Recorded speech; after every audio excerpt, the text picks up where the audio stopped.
right, and just to recap the 9 basic human needs, and I have a whiteboard over here, and I'm just going to turn it around and have it. So these are the 9 basic human needs, and I've already gone through these, so I'm not going to go through them too much now. So subsistence, we need food, water, etc., protection, and just to be safe, affection, understanding, idleness, creation, participation, freedom, and the last one is identity. And that's the one that I'm focusing on. And so that's why I have that in capital letters, and I've got it underlined 3 times.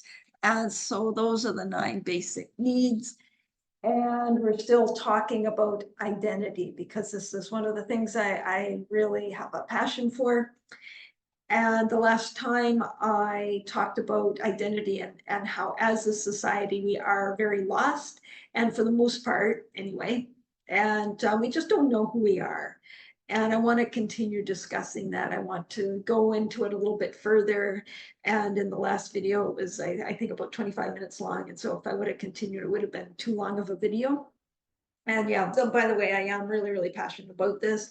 And it's because our lack of sense of identity drives us to consume beyond what we actually need. And this is pretty much a universal thing in our society.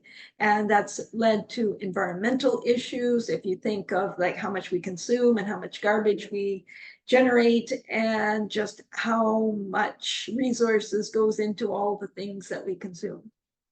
And it's also led to financial issues. You know, you think about that, you know, how much money do you spend on the things that you buy that you don't really need?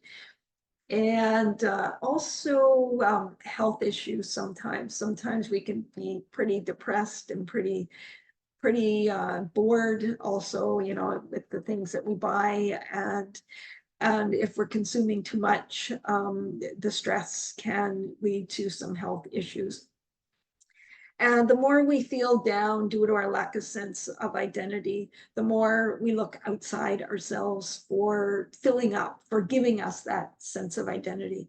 And so the more we're likely to go out and buy something that says who we are and makes us who we are.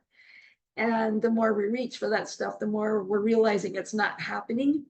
And the more we reach for more, and then we get down more, and you know, it just goes round and round and round, and there is no stopping it, and it just gets worse and worse. And the stuff that we buy is not satisfying us, and it's not making us feel any different about ourselves. You see, that's what we're buying the stuff for often, is because it's making us feel better about ourselves. It's making me feel like a better person. And it's not doing that in the end. And then when that happens, often people will just feel like there's something wrong. Okay, what is wrong with me? And we're comparing ourselves to other people who might be more successful, maybe better looking in your eyes, maybe, and more popular, or seemingly happier. Who knows? But they seem happy. And we just don't measure up to that. And that's why we feel like there is something wrong with us. And the solution, of course, the people advertising stuff to you, they've got the solution to your problem. You just have to buy their product and buy more of it, more of it. And then, you know, your problems just go away. And unfortunately, that's not what happens. But don't get me wrong, sometimes the things that we do buy reflect our true identity. And often they don't, but you know, it's important to be mindful of what you're buying, and is it really reflecting your true identity, or is it an identity that you think you want to become because your own identity isn't up to par. And let's take an example of, you know, where what you buy is reflecting your identity. So let's take fashion. Let's take you know, fashion, love of fashion. So you might just love fashion. You know, some people do, you know, they've got lots of different clothes, you know, like the hairstyles, they like the makeup, they like to, the shoes, they like to look good all the time. Well, we all like to look good all the time, but you know, they can take it to a different level, and you know, they like to look professional, and it's something that they've done throughout their lives possibly, and there's nothing wrong with that, and there's nothing wrong with not caring about fashion either. You know, it's just two different types of personalities, and I can give you an example of that.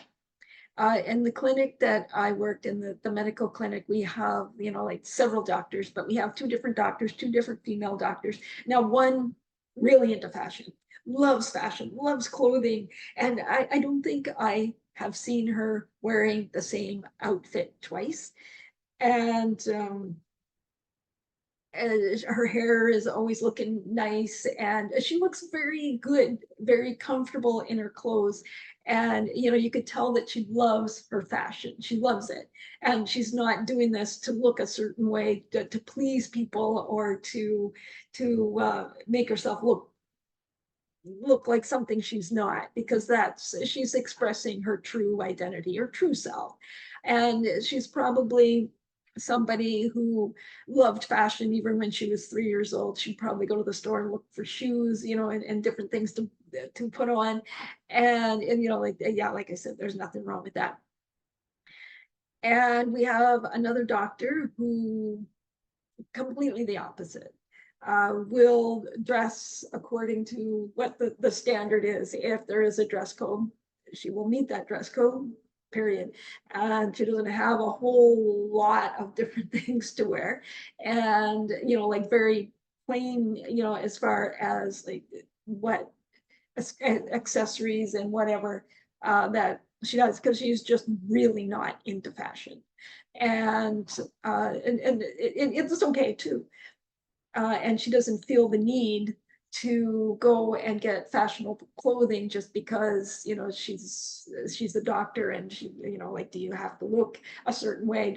Do I have to look like I have a lot of money and to spend money on expensive things just because I'm a doctor? Well, no, you don't. And she doesn't. And if she did, she probably wouldn't feel that comfortable.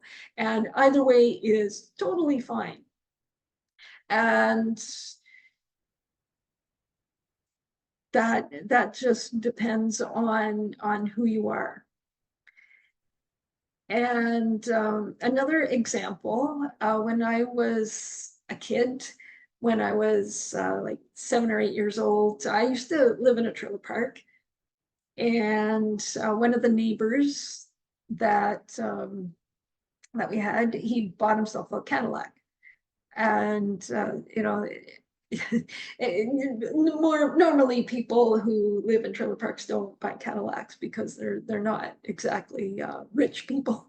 And he bought himself a Cadillac, and it wasn't because he wanted to show off or to be something he's not.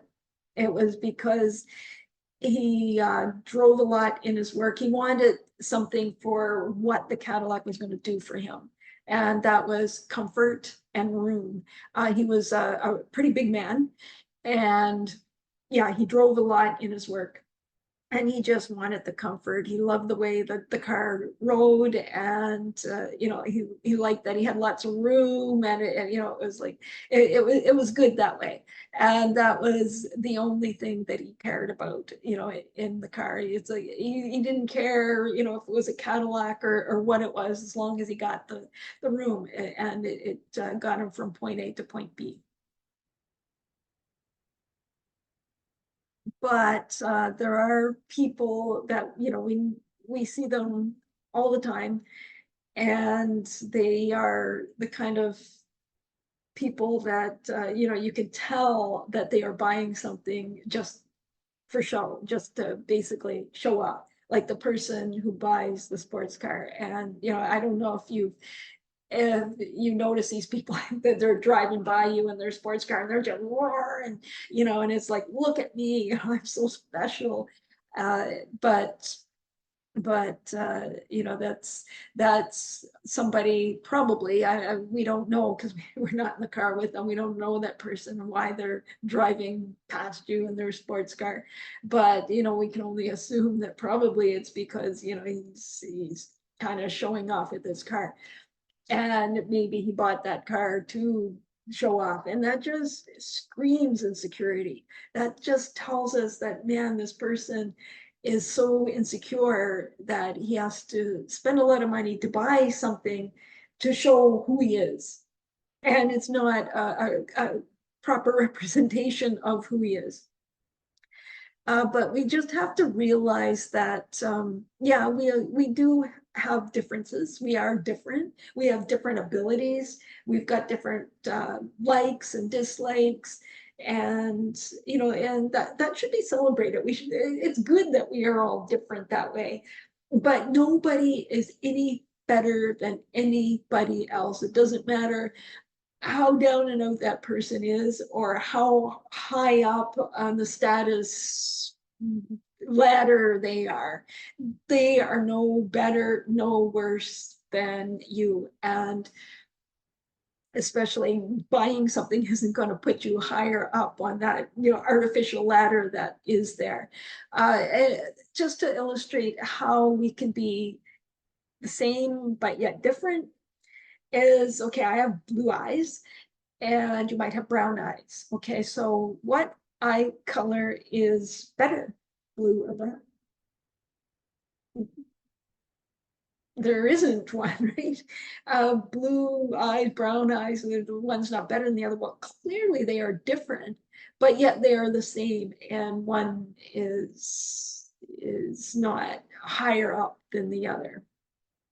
And so, you know, that's the way to look at the world and people in it, is to, you know, not look at other people and say, well, that person's way up here and I'm down here. That person's got so much more status and I don't feel like I measure up. Well, you do. You know, we're all the same.